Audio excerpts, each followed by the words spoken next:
सोलापूर महापालिकेच्या मालकीचं असलेलं होम मैदान गड्डा यात्रा कालावधीत 16 डिसेंबर ते 31 जानेवारी या दरम्यान दरवर्षी यात्रेसाठी सिद्धेश्वर देवस्थानला दिलं जातं। सिद्धेश्वर देवस्थानच्या माध्यमातून मनोरंजनाचे मोठे स्टॉल्स उभारणाऱ्या राणू या ठेकेदाराला दरवर्षी मैदानाचा मोठा भाग दिला जात होता। गेल्या वर्षीचे 1 कोटी रुपये आणि यावर्षीचे 1 कोटी रुपये असे 2 कोटी रुपये या राणू नावाच्या ठेकेदारानं सिद्धेश्वर देवस्थानला दिले नाहीत। त्यामुळे सिद्धेश्वर देवस्थाननं मनोरंजनाच्या स्टॉल्स साहित्य घेऊन जाता येऊ नये यासाठी होम मैदानाच्या गेटला कुलूप ठोकलंय। मी अशोक वटकर, मी पार्टी श्रमिक विकास संघटन जिल्हा अध्यक्ष। आज आपण इथे मागे गर्दी बघताय। 2 दिवस झाले कामगार सर्व आहे ना, माझे कामगार संघटनेचे कामगार आहेत, ते कामगार उपाशी तापाशी बसलेले आहेत। यांचा काही एक संबंध नसताना कमिटीने आहे ना गेटला लॉक लावलेला आहे। कमिटीचं आणि ठेकेदारचा वाद आहे। आमच्या कामगार लोकांचं किंवा ड्रायव्हर लोकांचा काही एक संबंध नाही आणि गेट पास सुद्धा सगळ्यात आहेत। गेट पास असताना सुद्धा गाड्या सोडत नाहीत आणि कामगार आतमध्ये आहे ना पाण्याविना आणि अन्नाविना तडफडत आहेत। 2 दिवस सगळ्याला हात जोडून विनंती करतोय, कोणी पण येत नाही, काही नाही। नाविलाज जो आम्ही आज 112ला फोन केला, 112वाल्यांनी पण काय म्हणलं, तुम्हाला अर्धा तासात हे करू। आणि हा संबंध जो आहे, हे होम मैदान जे आहे 31 तारीख ते 5 तारखेपर्यंत महानगरपालिकेच्या अंडर असतं आणि ह्याला संपूर्ण जबाबदारी महानगरपालिका आहे। महानगरपालिकेने 2.5 लाख रुपये 5 दिवसाचं भाडं घेतलेलं आहे। ह्याच्या आधीचं भाडं त्यांनी घेतलेलं आहे, कोण, कमिटीवाल्यांनी। पण आता 5 दिवसचे महानगरपालिकेकडे असल्यानं महानगरपालिकेने हे कुलूप उघडून द्यावं आणि हे कुलूप आहे ना काल सकाळी घातलेलं आहे।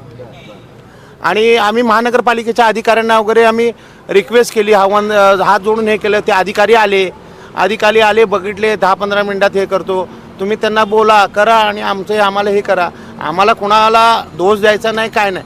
त्यांचं काय असेल ते त्यांनी बघून घ्यावं। फक्त आमच्यावर जो अन्याय होतो तो अन्याय माझ्या कामगार लोकांना होत आहे, त्यामुळे तो आम्हाला न्याय मिळावा। किती व्यापारी आहेत, किती गाड्या आहेत? आता सध्याला 60 ते 70 गाड्या आहेत आणि जवळजवळ 150-200 कामगार आहेत। आता इथून कुठे चालले ते? आता इथून परभणी, नांदेड, कर्नाटक असं त्रिपूर बाहेरगावी जाणार आहेत। 2 दिवसापासून यांच्याकडे काय खायला पैसे नाही, अन्न नाही, काय नाही। आता काय ठरवलं मग? आता ठरवलं, आता 5 वाजेपर्यंत त्यांनी हे केलं तर ठीक, नाही केलं तर मग आपण इथं आम्हाला इथंच बसायचं गेटलाच। अन्न नाही, पाणी नाही, काय नाही। मग ह्याचा काय होईल ते प्रशासनाच जबाबदारी असेल याची।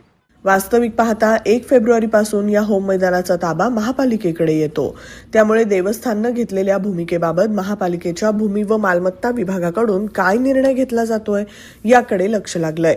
यात्रा कालावधीमध्ये खूप मोठ्या प्रमाणावर होम मैदानाची नासधूस होते, मात्र याची जबाबदारी देवस्थानकडून घेतली जात नाही।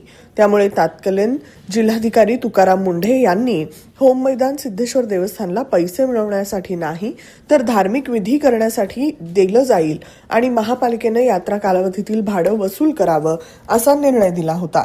मात्र याकडे फारसं कोणीही लक्ष दिलं नाही। आता पुन्हा सिद्धेश्वर देवस्थान आणि होम मैदानावरील स्टॉल्सचा वाद चव्हाट्यावर आला आहे।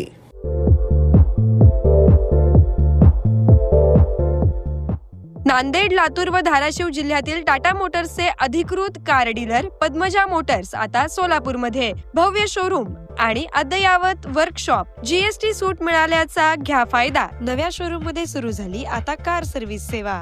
पद्मजा मोटर्स, विमानतळ जवळ, होडगी रोड, मजरेवाडी, सोलापूर। मोबाईल 8600 02 26 17।